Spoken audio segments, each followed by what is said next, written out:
हरे कृष्ण कृष्ण कृष्ण हरे हरे, हरे राम राम राम हरे हरे, हरे कृष्ण कृष्ण कृष्ण हरे हरे. पुंडलिक वरदा हरि विठ्ठल श्री ज्ञानदेव तुकाराम पंढरीनाथ भगवान की जय.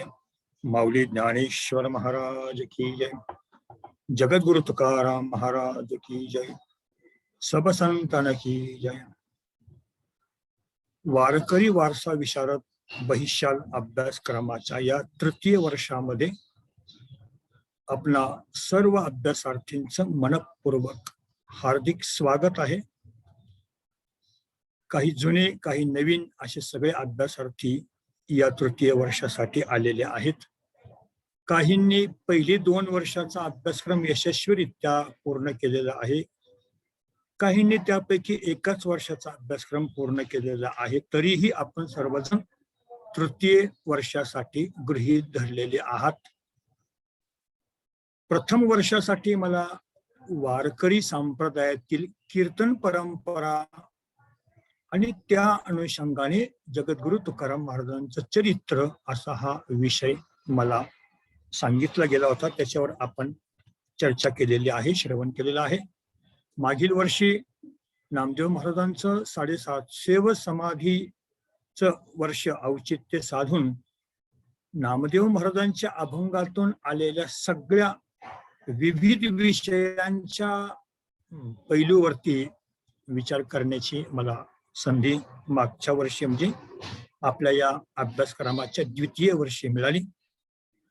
आणि आता या वर्षी संत बहिणाबाई अर्थात बहिणाबाई म्हटलं की आपल्याला विदर्भातल्या बहिणाबाई चौधरीच फक्त आठवतात, परंतु त्यांच्याही आधी कवयित्री तर आहेच, पण संत कवयित्री असलेल्या संत बहिणाबाई शिवरकर या तुकाराम महाराजांच्या एकमेव शिष्या म्हटलं तरी चालेल. एकमेव प्रत्यक्ष शिष्या अशा या संत बहिणाबाई शिवरकर या संत कवयित्रीच्या जीवनावरती त्यांच्या अभंगातून व्यक्त होणारे सगळ्या प्रकारचे जे विचार असतील परमार्थ पोषक अभ्यासकाच्या दृष्टीने अभ्यासाच्या दृष्टीने त्या सगळ्यांचा आपण यथाक्रम विचार करणार आहोत. पण आज प्रामुख्याने त्यांच्या चरित्राच्या अंगाने आपल्याला आधी पाहणं आवश्यक आहे. तेव्हा त्या दृष्टीने आज आपण त्याच्यावरती विचार करूया.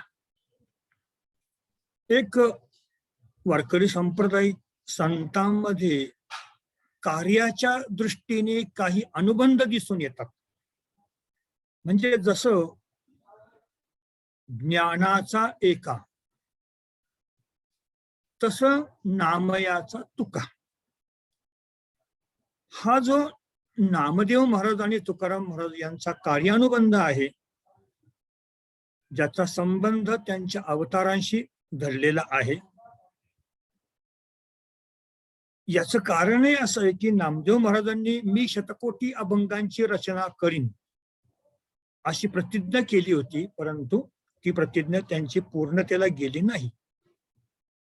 म्हणून उरलेलं कार्य पूर्ण करण्यासाठी नामदेव महाराजांनी तुकाराम महाराजांचा अवतार घेतला असं संप्रदायामध्ये श्रद्धेने मानलं जातं, किंवा नामदेव महाराजांनी तुकाराम महाराजांकडून ते उरलेलं कार्य पूर्ण करून घेतलं. हा एक अनुबंध आहे नामदेवांचा आणि तुकोबरायांचा. आणखी एका दृष्टीने विचार करता येईल. वारकरी संत पंचकामध्ये ज्ञानदेव, नामदेव, एकनाथ, तुकाराम आणि निळोबा, 5वे निळोबा मानले जातात वारकरी संत पंचकामध्ये. वास्तविक महाराष्ट्र संत पंचकामध्ये 5वे समर्थ आहेत, रामदास स्वामी आहेत. पण आता आपण वारकरी वारसा विशारदच्या अंगाने विचार करतोय म्हणून 5वे संत हे वारकरी संप्रदायातल्या संत पंचकामध्ये निळोबराय मांडलेले आहेत. यामध्ये नामदेव आणि तुकाराम यांचा कार्यानुबंध जसा आपण बघितला तसा आणखी एक योगायोग आपल्याला असं बघता येईल की नामदेवांच्या दाशी खरं म्हणजे शिष्य म्हटलं तरी चालेल, कारण जनाबाई स्वतःला त्या नामदेवांपेक्षा जवळजवळ 9 ते 10 वर्षांनी मोठ्या असूनही स्वतःला मात्र नामयाची दासी जनी म्हणजेच शिष्या म्हणून घेतायत. इथे गुरूंचं नातं आहे नामदेवांचं आणि शिष्याचं नातं आहे जनाबाईंचं. त्याच पद्धतीने तोच योग जसं नामयाचा तुका या न्यायाने तुकाराम महाराजांच्याही शिष्या संत बहिणाबाई आहेत. एका बाजूला जनाबाई आहेत, एका बाजूला बहिणाबाई आहेत. असं हा दोघांच्या अवतारातले काही विशिष्ट साम्य आहेत नामदेव आणि तुकाराम यांच्या अवतारात. बहिणाबाईंचं व्यक्तिमत्व हे तुकाराममय असं झालेलं आहे. तुकोबरायांची जी विठ्ठल भक्ती आहे त्या विठ्ठल भक्तीचा प्रभाव संत बहिणाबाईंवरती पडलेला आहे. तुकोबरायांची जी आध्यात्मिक चिकित्सा आहे त्यांच्या अभंगांतून, कीर्तनातून, निरूपणातून व्यक्त होणारी, तुकाराम महाराजांनी जे समाज प्रबोधन केलेलं आहे ते प्रबोधन आणि तुकाराम महाराजांची एकंदर अभंग रचना, हे सगळ्या गोष्टींचा प्रभाव संत बहिणाबाईंच्या जीवनावरती आपल्याला पाहायला मिळतो त्यांच्या अभंग गाथेमध्ये.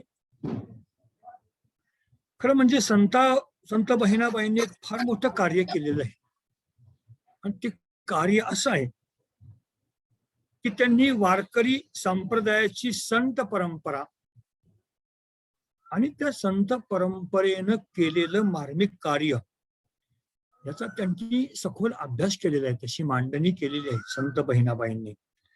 आणि त्यासाठी त्यांचा एक सुप्रसिद्ध अभंग आहे की त्या अभंगामध्ये ते वारकरी संप्रदायाची संत परंपरा तर सांगतातच, परंतु त्या संत परंपरेच्या माध्यमातून वारकरी संप्रदायाच्या संतांनी कोणतं कार्य केलं, सांप्रदायिक कार्य कोणतं केलं, याचं विवेचन करताना संत बहिणाबाई त्यांच्या एका अभंगामध्ये म्हणतात, संत कृपा झाली इमारत फळा आली, ज्ञानदेवी रचिला पाया, उभारिले देवालया, नामातयाचा किंकर तेने केला हा विस्तार, जनार्दन एकनाथ खांब दिला भागवत,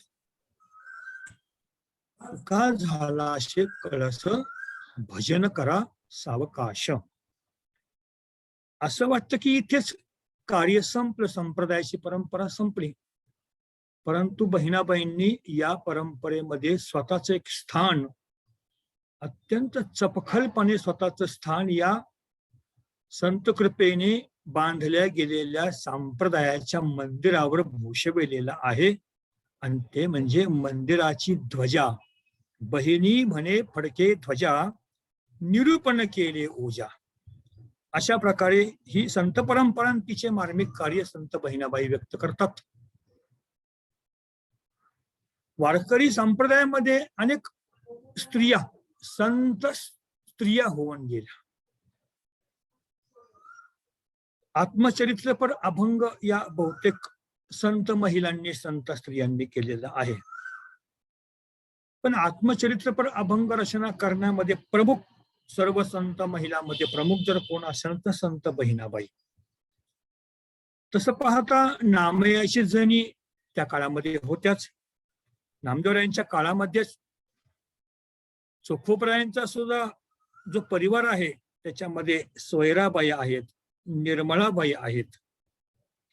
नामदेव महाराजांच्या परिवारामध्ये जनाबाई तर आहेच आहेत, त्यांची सर्व मुलाच्या मुलं आहेत. त्याच्यात त्यांच्या मुलींनी सुद्धा अभंग रचना केलेल्या आहेत. ज्ञानदेवांच्या भगिनी संत मुक्ताबाई यांनी अभंग रचना केलेली आहे. आणि तुकोबरायांच्या शिष्या गणल्या गेलेल्या संत बहिणाबाई, ज्यांचा आता आपण अभंग रचनेचा अभ्यास करणार आहोत. तर या संत कवयित्रींनी आपल्या अभंगातून आपले मनोगत, आपल्या अंतर्यामीचे अनुभव, विठ्ठल भक्ती आसन, समाजाशी त्यांचा आलेला संपर्क आसेन, त्यांचं कुटुंब वगैरे सगळ्या गोष्टीने त्यांनी अभंगातून आपल्या या त्यांना भावलेल्या अनुभवाला आलेल्या सगळ्या भावना, विचार व्यक्त केलेले आहेत आणि त्या अभ्यासनाजोग्य आहेत. बहिणाबाईंचं एक महत्वाचं ग्रंथ कार्य झालेलं आहे. हे त्यांचं खास विशेष आहे. ते ग्रंथ कार्य असं की बौद्ध दार्शनिक जे अश्वघोष होऊन गेले त्यांनी वज्रसूची वरती संस्कृत रचना केली होती. त्या वज्रसूची रचनेवरती मराठीतून बहिणाबाईंनी मराठी अभंगांची रचना केलेली आहे. अशा या बहिणाबाई यांचा कार्यकाळ जर बघितला आपण तर सन 2628 ते 1700 म्हणजे जवळजवळ 72 वर्ष बहिणाबाईंचा हा कार्यकाळ होता.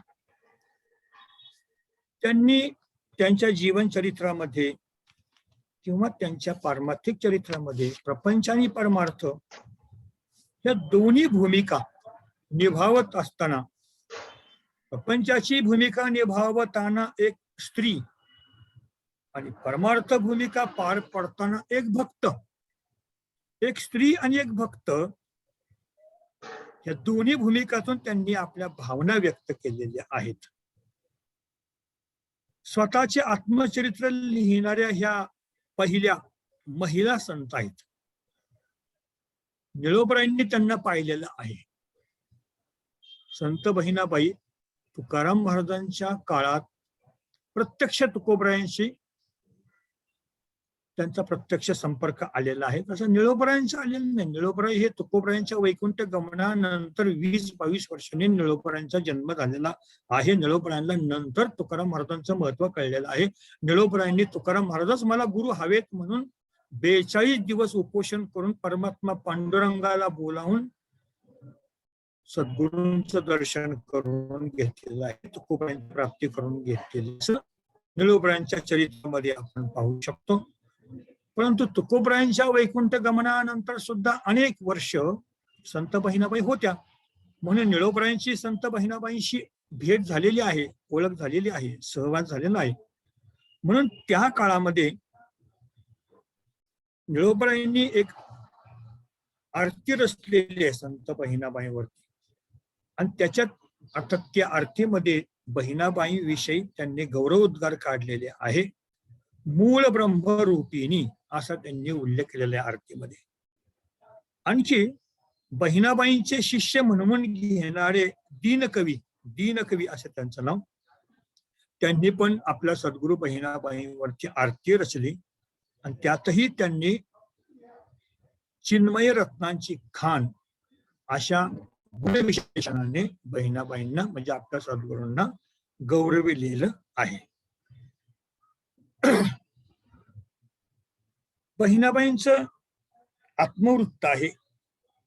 ते आत्मवृत्त त्यांनी असं साखळी पद्धतीने मांडलेलं आहे. एक आख्यान म्हटलं तरी सुद्धा चालू शकेल. संत बहिणाबाईंची अभ्यासनाजोगी किंवा ज्याला आपण अभ्यासकांसाठी एखादी मूळ प्रत कोणती असावी, अभंगांची गाथा कोणती असावी, तर शालिनीताई जावडेकर यांनी संत बहिणाबाईंची गाथा म्हणून संपादित केलेली आहे. तो आपला अभ्यास ग्रंथ, ती गाथा सर्वांकडे असणं अपेक्षित आहे. नसेल तर आपण ती गाथा उपलब्ध करू शकता, मिळते ती गाथा. थोडं आता आपण हे बघूया, संत बहिणाबाईंचा पूर्वजन्माचा वृत्तांत जर बघितला तर मग संत बहिणाबाईंचं व्यक्तिमत्वाचा आपल्याला अभ्यास करायला सोपं जाईल. आणि आज आपण तोच विषय प्रामुख्याने पाहणार आहोत. 1-2 व्याख्यानामध्ये संत बहिणाबाईंचं हे लौकिक अलौकिक दोन्ही प्रकारचं चरित्र पाहिल्यानंतर मग आपण त्यांच्या विचारांकडे वळू शकतो आणि वळायचं आहे. बहिणाबाईंनी पूर्वजन्माची हकीकत सांगितलेली आहे आणि त्यांनी त्यांचा मृत्यू केव्हा, भाद्रपद वद्य 13 शके 1622 म्हणजे सन 1700 मध्ये त्यांचा मृत्यू झालेला आहे. त्यांचा अंतकाळ त्यांना आधीच कळला होता, म्हणून त्यांनी शिवूरवरून त्यांच्या मुलाला, त्यांचा मुलगा शुक्लेश्वरला राहत होता, तिथे मुलाचं नाव विठ्ठल आणि तो त्यांचा मुलगाही आणि शिष्यही दोन्ही अंगाने, मुलाला त्यांनी पत्र पाठवलं संत बहिणाबाईंनी की 5च दिवसाने माझा मृत्यू आहे, तर तू लवकर येऊन मला भेट. आणि त्यावेळेस आपल्या आई वडील प्रेम आणि कर्तव्य पालनाच्या भूमिकेतून त्यांचा पुत्र बहिणाबाईंना भेटायला आलेला आहे, शिवूरला भेटायला आलेला आहे. अतिशय आनंद झाला बहिणाबाईंना की पुत्रपणे तुझे आजी आले फळा, माझे अंत काळा पावलाशी, असे ते पुत्राला उद्देशून म्हणतात. खरंच तू माझा पुत्र आहे, तुझा पुत्र पण खरं फळाला आले की माझ्या अंतकाळाला तू आलेला आहेस. बहिणी म्हणे आता विचारी जे बाळा, साशंकता प्रबळा नको ठेवू. तुला काय विचारायचं ते विचार, आणि मी जे काही सांगणार आहे ते तू श्रवण कर. खरं पाहता त्यांची अशी इच्छा होती पुत्राची त्यांच्या, की आईची आपण समाधी बांधायची आणि ती आपल्या गावाला बांधायची, गोदावरी काठी बांधायची. पण तो पोहोचला तोपर्यंत तिथून पुढे फक्त 2च दिवस शिल्लक राहिले होते. त्यामुळे बहिणाबाईंनी सांगितलं आता तिथं जाणं शक्य नाही, तेवढी तयारी करणे शक्य नाही, आता फक्त 2-3 दिवसच माझ्या अंतकाळाला जवळ राहिलेले आहेत, तर तुझ्या इच्छेप्रमाणे होऊ शकत नाही आणि मी शिवूर सोडून कुठं जाणार नाही.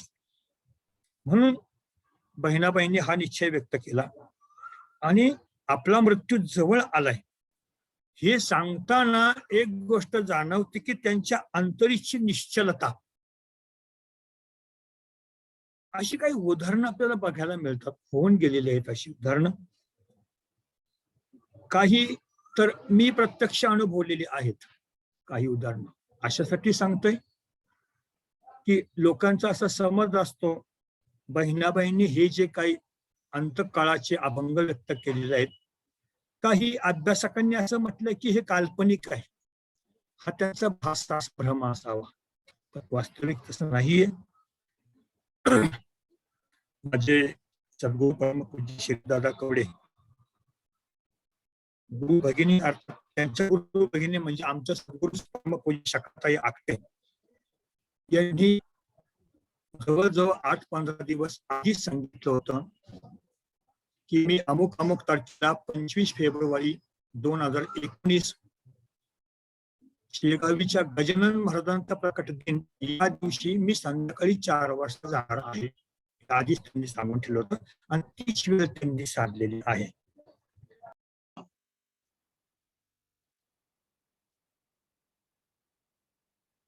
हो, आता ते म्यूट झालं पण गेलं, ते आर आले आता, म्हणजे आर आलंय, आर आर म्हणजे मला वाटतं बहुतेक त्यांचे जे जे हे करणार आहेत त्यांचं असावं ते. राम कुलकर्णी म्यूट करून टाका. तिथे हे कर तू, वेदांग राहू दे, ते जाऊ दे, तुझं हे कर, आपलं क्लास कर तू. हा, नाही ते तिला काही समजत नाहीये, तिला ते शिकायला पाहिजे, ती शिकत नाही. ते मला थोडं कळलंय पण ते मी हात लावला की तिला ते नाही पसंत तिच्या मोबाईलवर. जाऊ दे, दे सोडून. ठेवतो मी. ठेव. ठीक आहे.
तुला शिवायची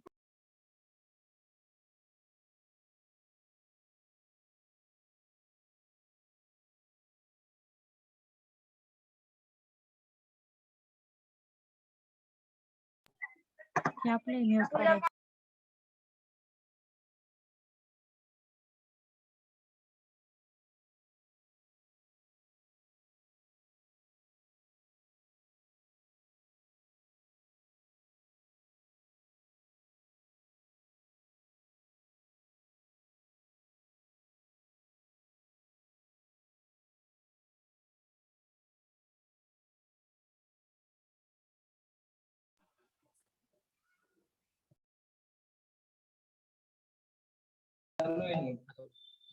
बोला. हा येतो. शिकाचे बंद कशामुळे येते वाचते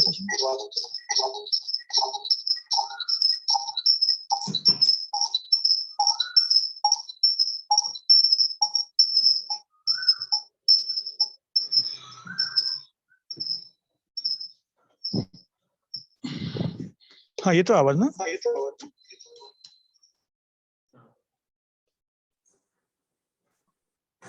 ते सांगा मला आवाज येत असेल तर मग बोलायला मला पुढे.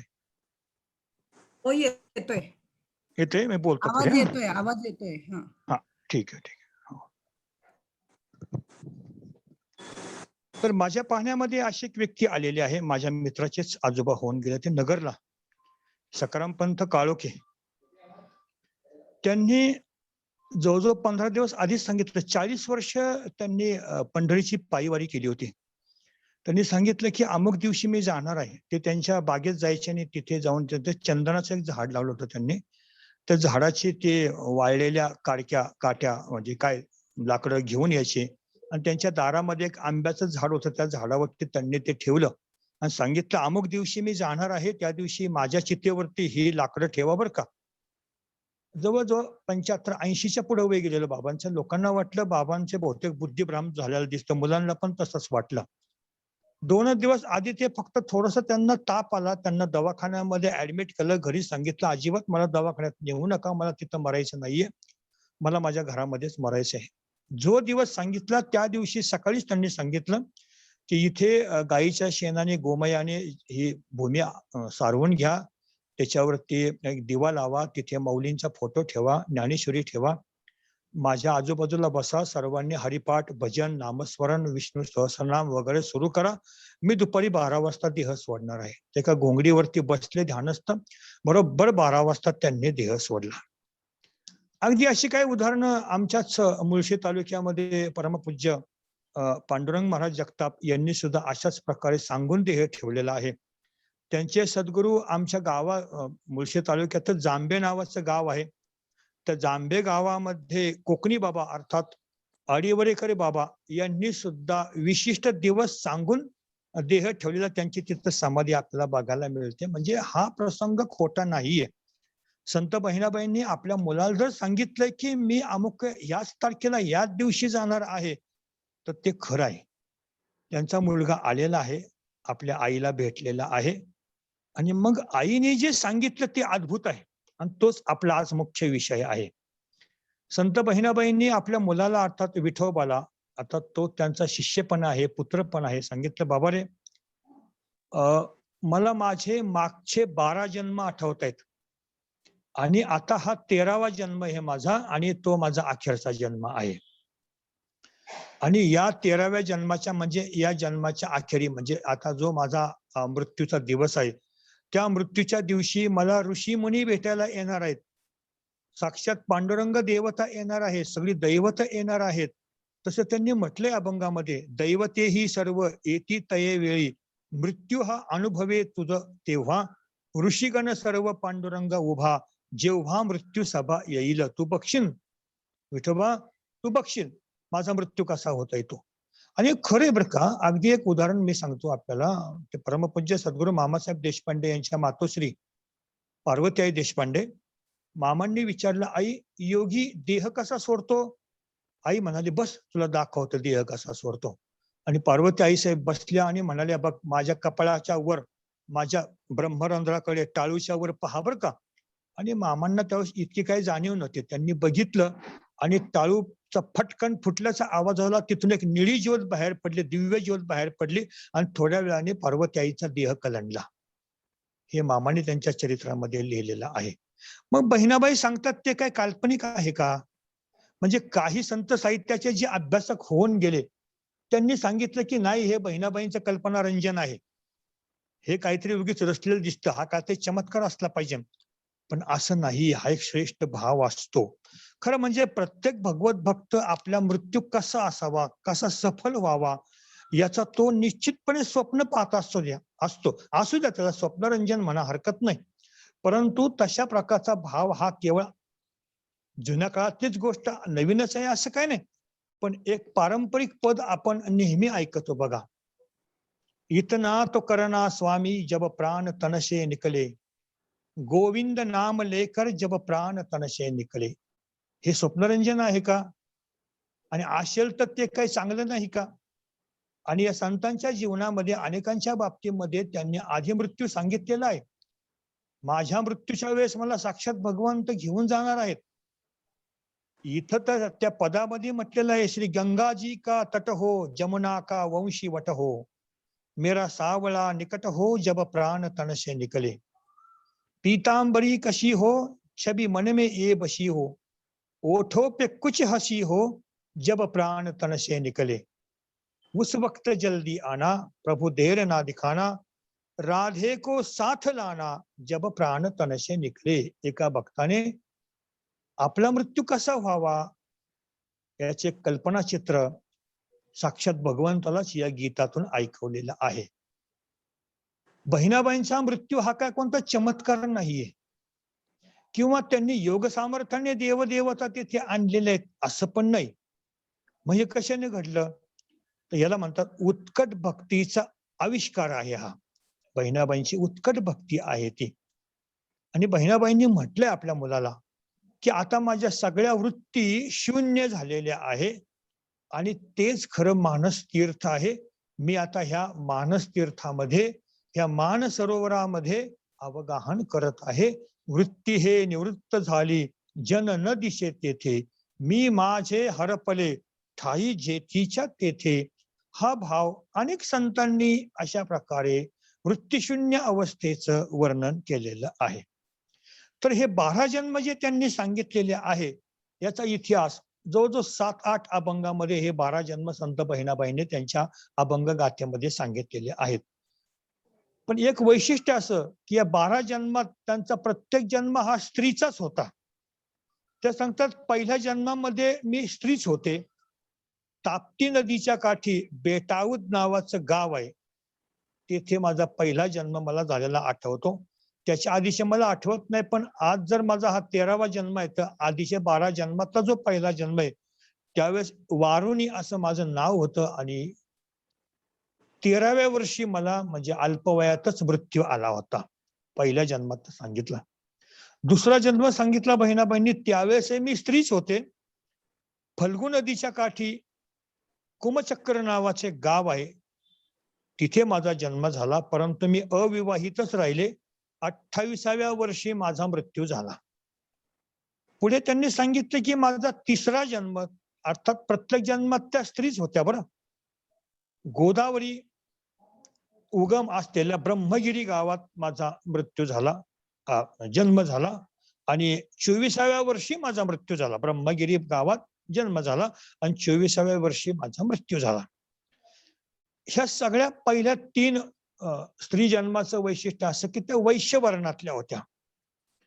पुढे त्यांनी सांगितलं की माझा पुढचे 4था, 5वा, 6वा, 7वा हे जे पुढचे 4 जन्म आहे, हे 4 जन्म मी गवळ्याच्या कुटुंबात होते.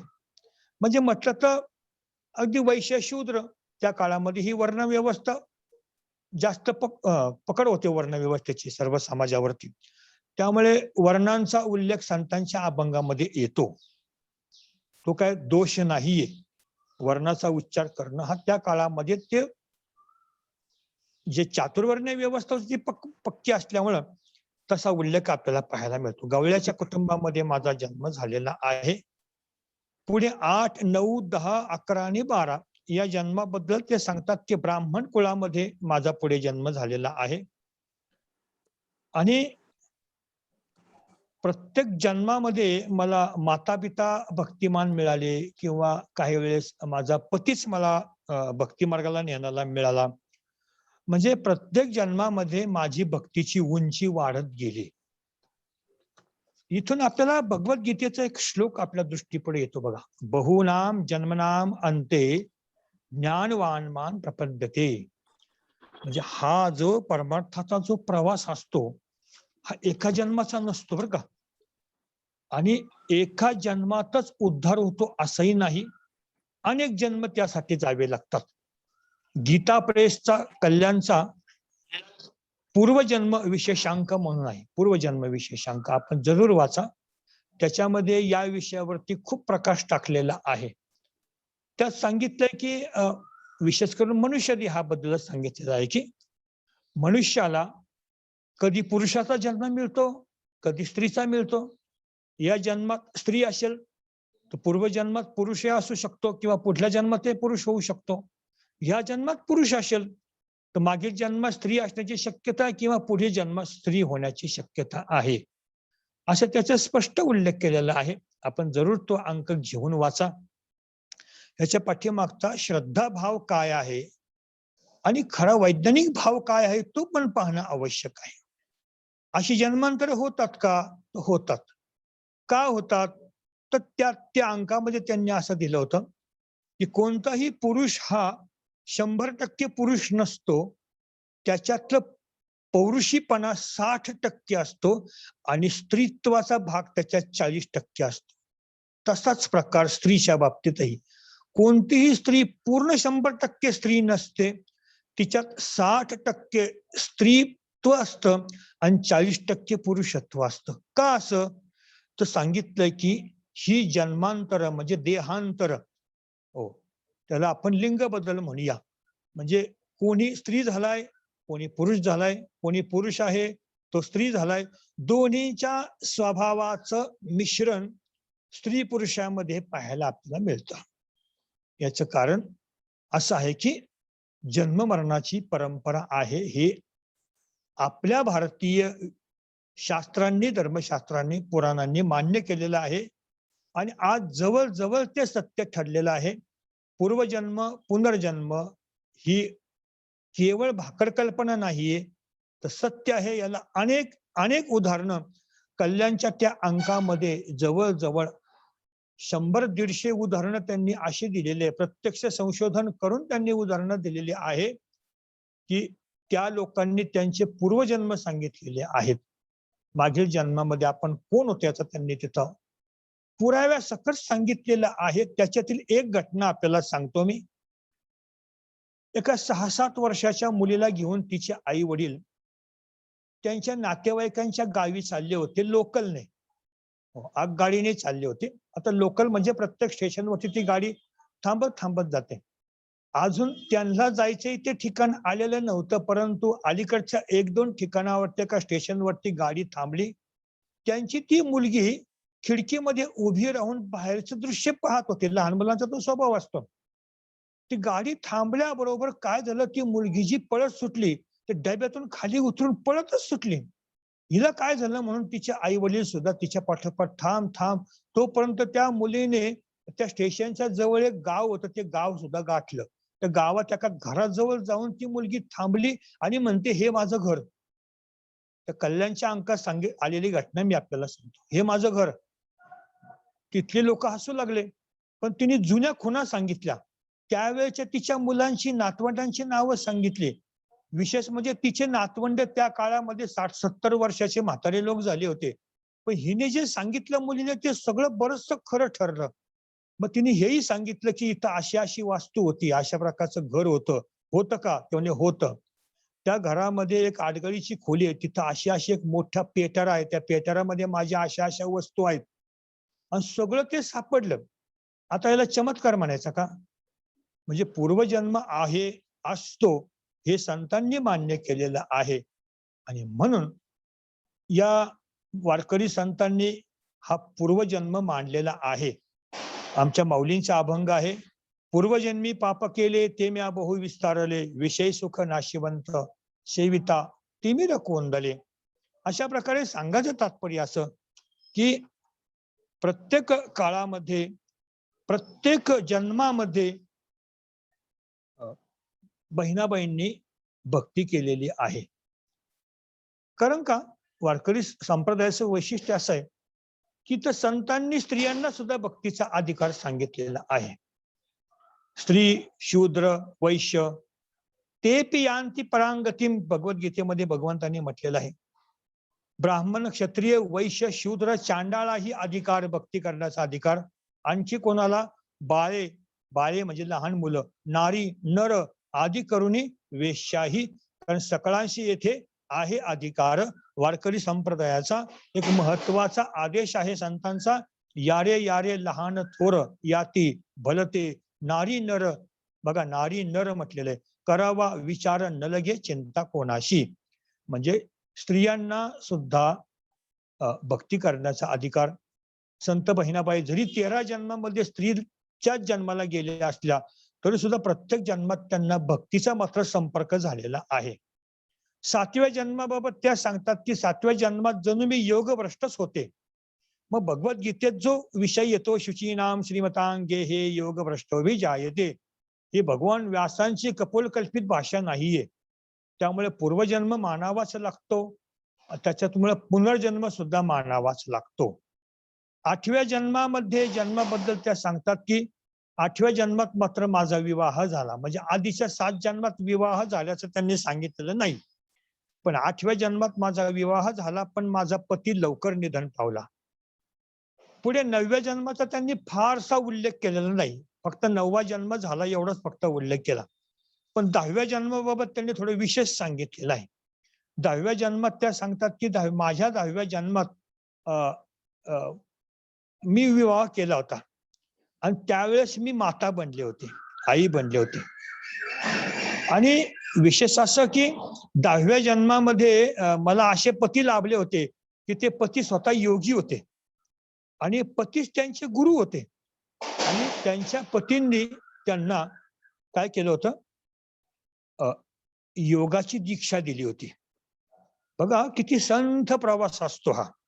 अनेक जन्मानंतर मग तो ज्ञानी मला येऊन प्राप्त होतो. हे जे सांगितलंय त्याचं कारण तेच आहे, एकाच जन्मामध्ये साधना पूर्ण होतेच असं नाहीये मुळातच. म्हणून हे सांगण्यासाठीच भगवंताने आणखी पण म्हटलंय की मनुष्यानाम सहस्रेषु कश्चित यतति सिद्धये यततामपि सिद्धानाम कश्चिन माम वेत्ते तत्वतः. म्हणजे हजारो जन्मात माणसाच्या हजारो माणसामध्ये एखादाच माझ्याकडे वळतो, भगवंताकडे वळतो, परमार्थाकडे वळतो. पण वळलेले सगळेच पोचतात का? नाही पोचत. का नाही पोचत? त्यांचं कर्म आड येतं, त्यांचं पाप आड येतं, म्हणून ते परमार्थात येऊन तिथून दुरावले जातात. याला तुकोबरांनी उत्तर दिलेलं आहे. तुका म्हणे नाड पाप ठाके हित आड. हित हित कळून सुद्धा अनहिताचा चुकीच्या मार्गाने वर्तन करण्याची तशी इच्छा का होते? का त्यांच्याकडून तसं वर्तन होतं? तर हे पूर्वजन्मातलं केलेलं पाप या जन्मामध्ये विस्तारलं जातं. असं आपल्याला सांगायचं असं की 7व्या जन्माचा वृत्तांत सांगताना बहिणाबाई सांगतात, परी गवळी यांचे घरी गायीचे रक्षण करुणी कीर्तन देह पोशी. मी गवळ्यांच्या घरामध्ये जन्माला होते. 7व्या जन्मामध्ये मी गायी वळायचे, गायींचं रक्षण करायचे, म्हणजे गायी वळायचे रानामध्ये, परंतु मी नामसंकीर्तन करायचे. मग भेटले ते सिद्ध आत्मज्ञानी, तेही ओळखोनी नेले मज. मग मला अनेक आत्मज्ञानी भेटले आणि त्यांनी मला मार्गदर्शन केलं. बघा एकाच जन्मात साधना केली, एखाद्या जन्मामध्ये आपल्याला आत्मज्ञानी भेटला, सद्गुरू भेटला म्हणून काय त्याच जन्मात उद्धार झाला असं नाही बरं का.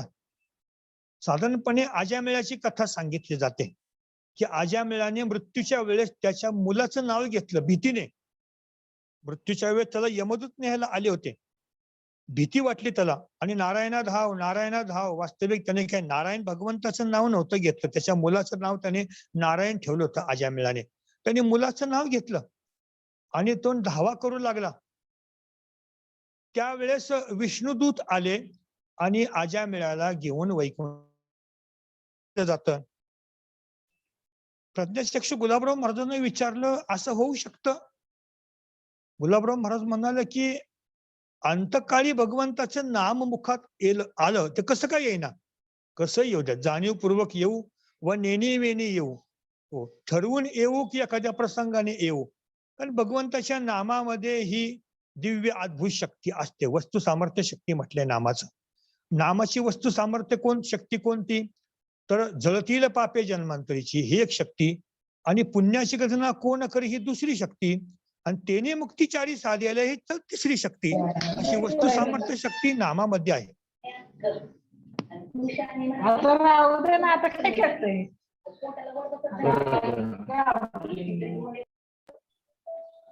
वस्तू सामर्थ्य शक्ती अशा प्रकारे नामामध्ये सांगितलेली असताना मग आजामेळाने ज्याने तत्पूर्वी मृत्यूच्या पूर्वी खूप पातक केलेली आहेत आणि चुकून त्याच्या मुखामध्ये त्याच्या मुलाचं नाव आलं, नारायण नारायण, ते नाम भगवंताचं आहे, मग त्याचा उद्धार झाला. प्रज्ञाचक्षु गुलाबराव महाराज म्हणतात त्याला मोक्ष नाही मिळाला म्हटलंय, मग त्याला जन्मांतर मिळालं. मृत्यूच्या वेळेस नाम मुखात आल्यामुळे त्याला आणखी पुढचा जन्म मिळाला, आणि मग त्या जन्मामध्ये त्याचा पुढे पुढे ह्या पुण्याच्या बळाने त्याचा उद्धार होत गेला. मग त्याला सद्गुरू प्राप्त झाले असावेत, मग त्याला आत्मज्ञान मिळालं असावं. एका जन्मात असं होतं असं नाही, काय अनेक जन्मांची ही साधना करावी लागते. आपण या संत चरित्रांचा, त्यांच्या विचाराचा अभ्यास करतो. कशासाठी कशासाठी अभ्यास करायचा? हा याच्यातून काय आपल्याला घ्यायचं आहे, बोध काय घ्यायचा आहे?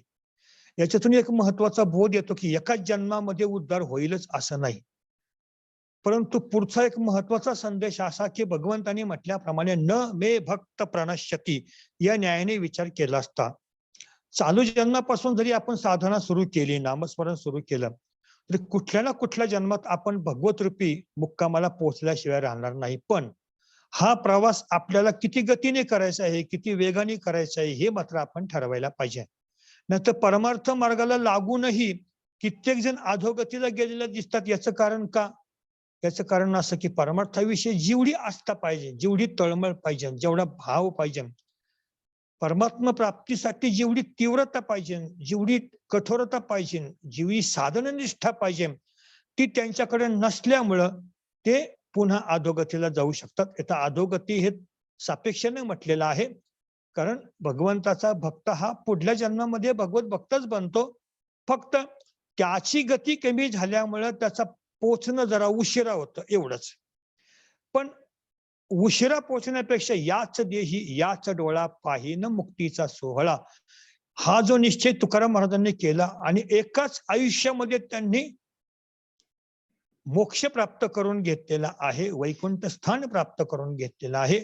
एका आयुष्यामध्ये हे साध्य करता येतं, याचं जाज्वल्य उदाहरण म्हणजे जगद्गुरु तुकाराम महाराज होय, किंवा आपले सगळे संत इथे येतात.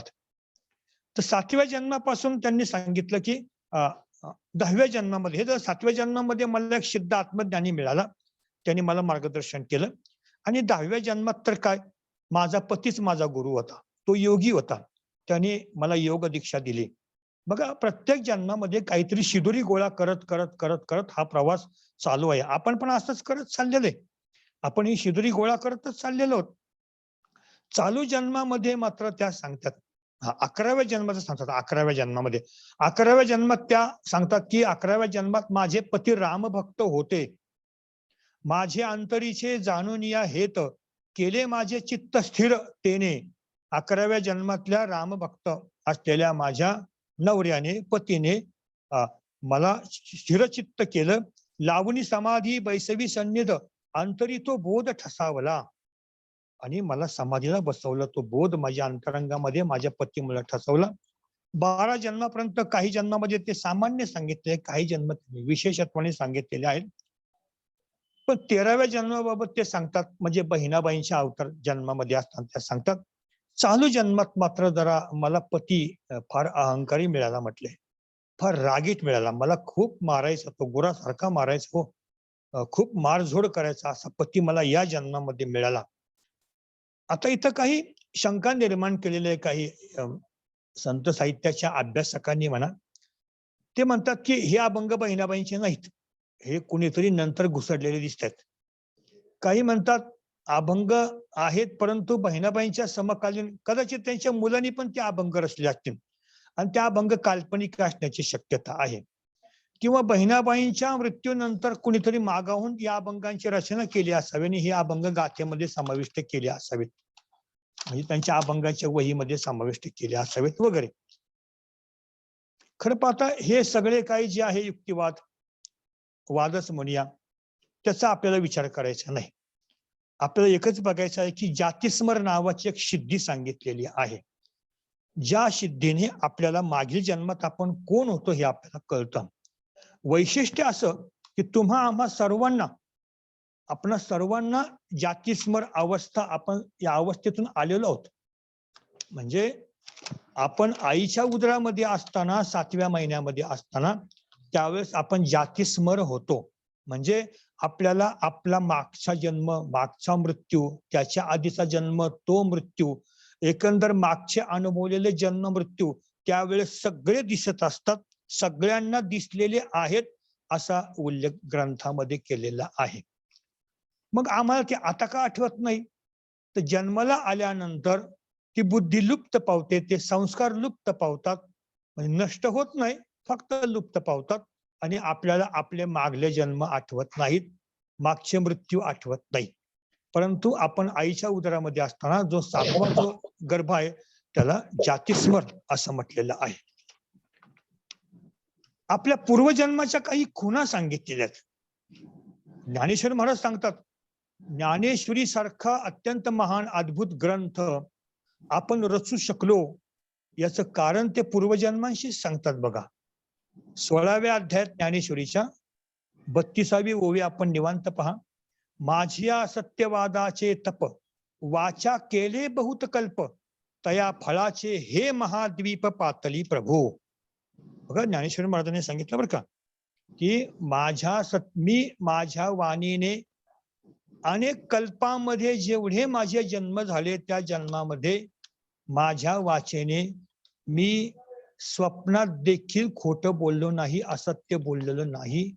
म्हणजेच मी प्रत्येक जन्मामध्ये सत्यवाणीचं तप आचरलं आणि म्हणून ज्ञानेश्वरी सारखा, भावार्थ दीपिकेसारखा ग्रंथ माझ्या मुखातून बाहेर पडला. हे ज्ञानदेवांचा अनुभव आहे. अगदी पुढचा एक अनुभव त्यांचा सांगायचा झाला तर ज्ञानदेवांच्या नावाचा एक अभंग आहे, बाळछंद असं त्या अभंगाचं नाव आहे. त्या बाळछंद अभंगामध्ये ज्ञानेश्वर महाराजांनी सांगितलं की याच्या आधी माझे 22 जन्म होऊन गेलेले आहेत. त्या बाळछंद अभंगातली 2 कडवी आपल्याला सांगतो. ज्ञानदेवे घेतले दान, हृदयी धरून या ध्यान, समाधी बैसला निर्वाण, कथा कीर्तन करीत.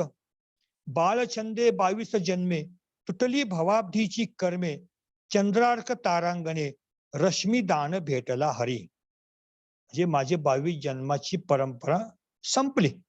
हरिपाठामध्ये मौली 15व्या अभंगामध्ये थोडासा अशाच आशयाने विचार मांडतात. बघा, एक नाम हरी द्वैत नाम दुरी, अद्वैत कुसरी विरळा जाणे, हा जो 15वा अभंग आहे हरिपाठातला, त्याच्यामध्ये शेवटी ज्ञानेश्वर महाराज सांगतात, ज्ञानदेवा चित्ती हरिपाठ नेमा, मागिलिया जन्मा मुक्त झालो. माझ्या चित्तामध्ये नेमाने हरिनाम असल्यामुळे मागच्या सगळ्या जन्मातून आता मी मुक्त झालो, म्हणजे माझे मागचे जन्म होते, असं त्याच्या पाठीमाग म्हणण्याचा भाव आहे. अगदी याच आशयाचा आणखी एक अभंग जर आपल्याला बघायचा असेल तर तो म्हणजे संत जनाबाईंचा बघता येईल. जसं आता आपण शिवूरकरांचा अभंग बघितला, तसं संत जनाबाईंचा एक फार सुंदर अभंग आहे. याच्या पाठीमागची भूमिका ही सांगतो. कदाचित याला कोणी इतर लोक काल्पनिक म्हणतील, म्हणू द्या. म्हणजे असं की नामदेवांचं मडकं कच्च ठरवलं, हा प्रसंग खराच घडला का, घडला असेल का?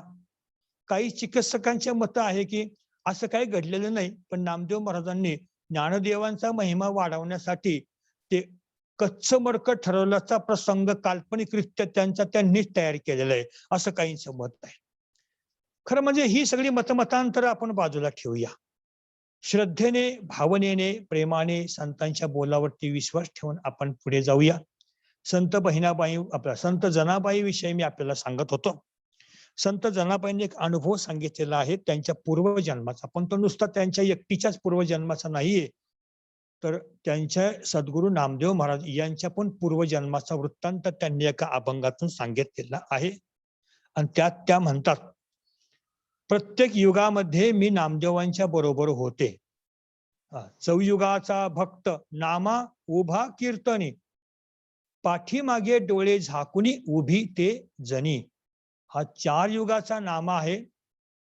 सत्ययुग असो, त्रेतायुग असो, द्वापर युग असो की आताचे कलियुग असो, 4 युगात माझा नामा तिथे होता आणि त्याच्या बरोबर मी पण होते, कुठल्या ना कुठल्या रूपात होते. नामदेव महाराजांनी त्या कोणत्या कोणत्या नामरूपामध्ये होते त्याचं वर्णनच का अभंग संत बहिणाबाईंनी केलेलं आहे. त्या प्रथम सत्ययुगातलं वर्णन करतात. ते सांगतात की भक्त प्रल्हादाचा पिता हिरण्यकश्यप, ज्याच्यासाठी भगवंताने नरसिंह अवतार घेतला, त्या हिरण्यकश्यपूच्या पोटी भक्त प्रल्हाद म्हणून जो जन्माला आला तोच माझा नाम आहे, नामदेवराय आहेत. हिरण्यकश्यप कुळी नामा प्रल्हाद.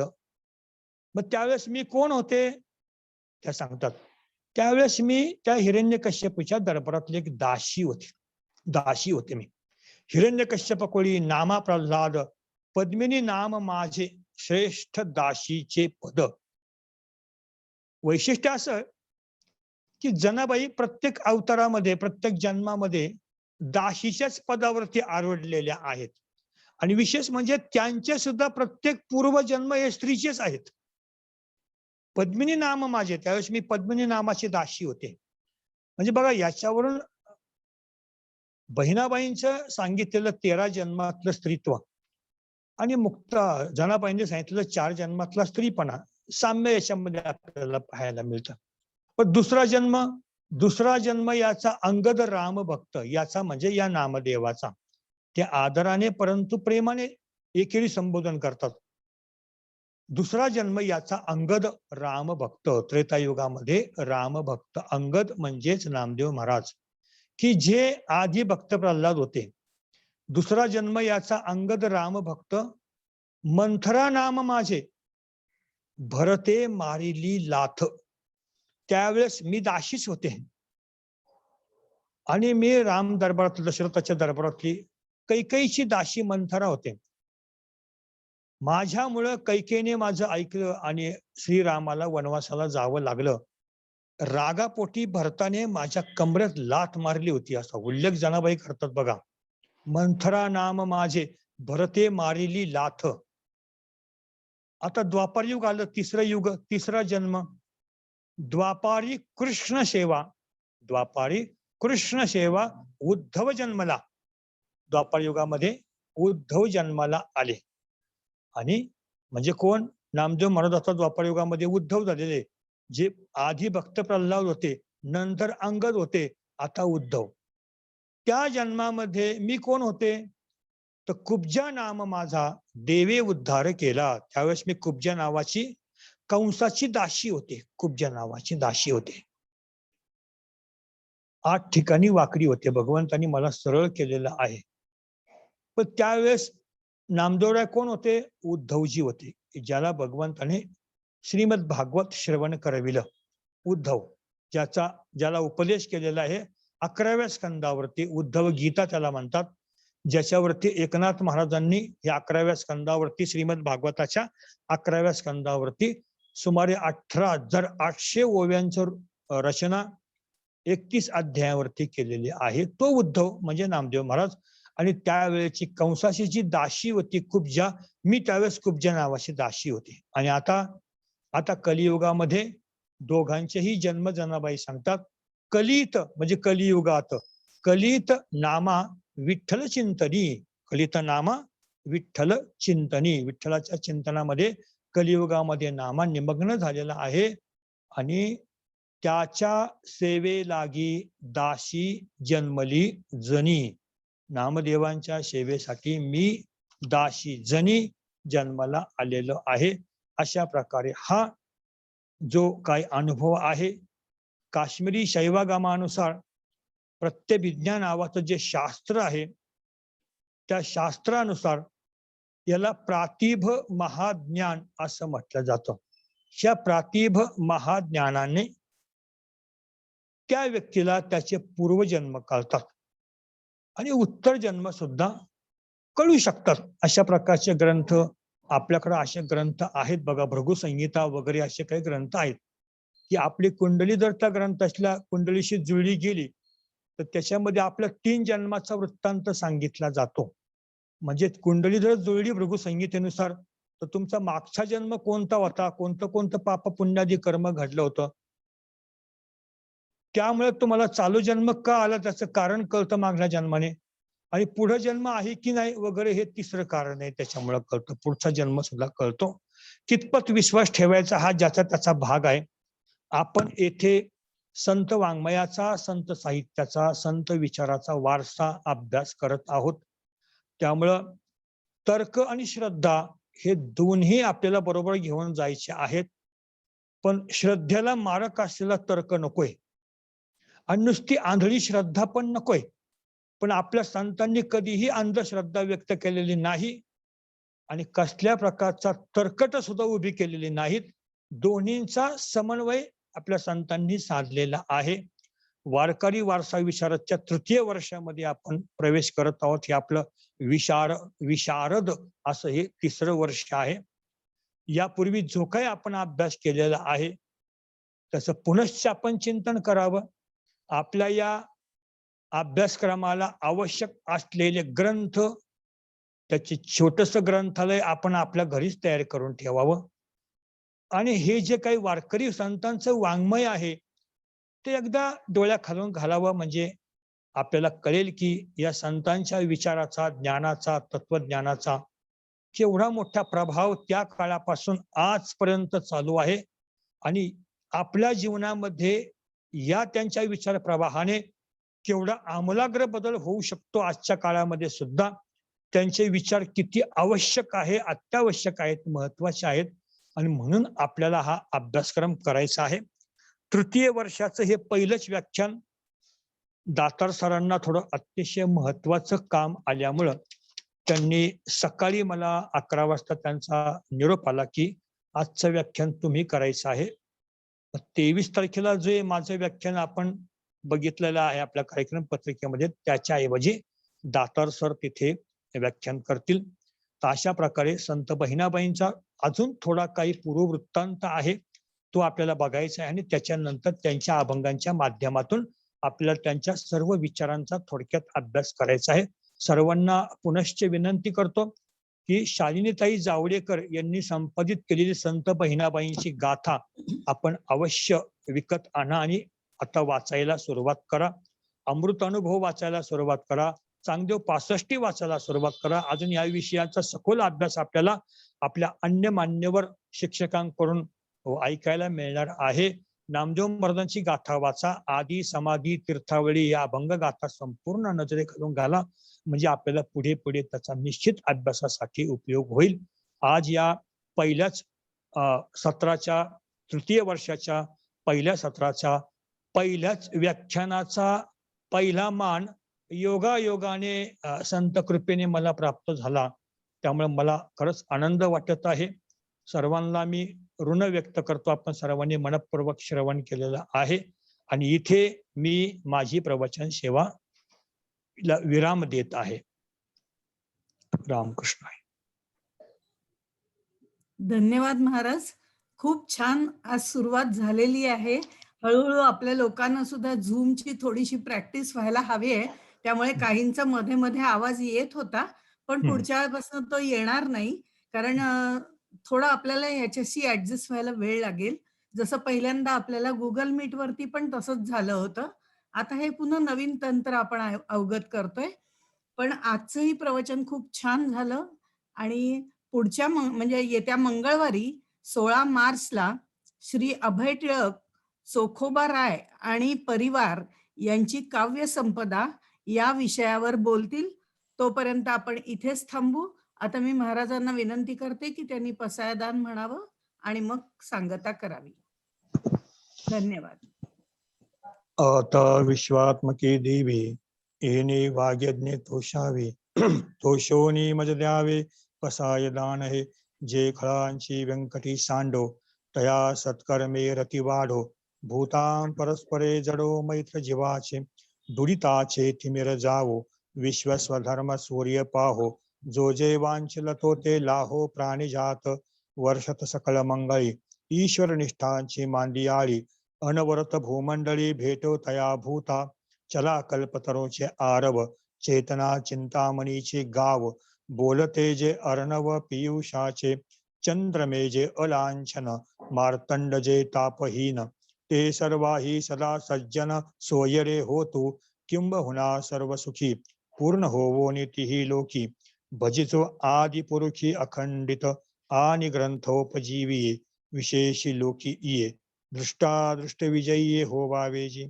एथ म्हणे श्री विश्वेश्वरावो हा होईल दान पसावो येणे वरे ज्ञान देवो सुखिया जाहला येणे वरे ज्ञान देवो सुखिया जाहला येणे वरे ज्ञान देवो सुखिया जाहला हरि ओम शांति शांति शांति।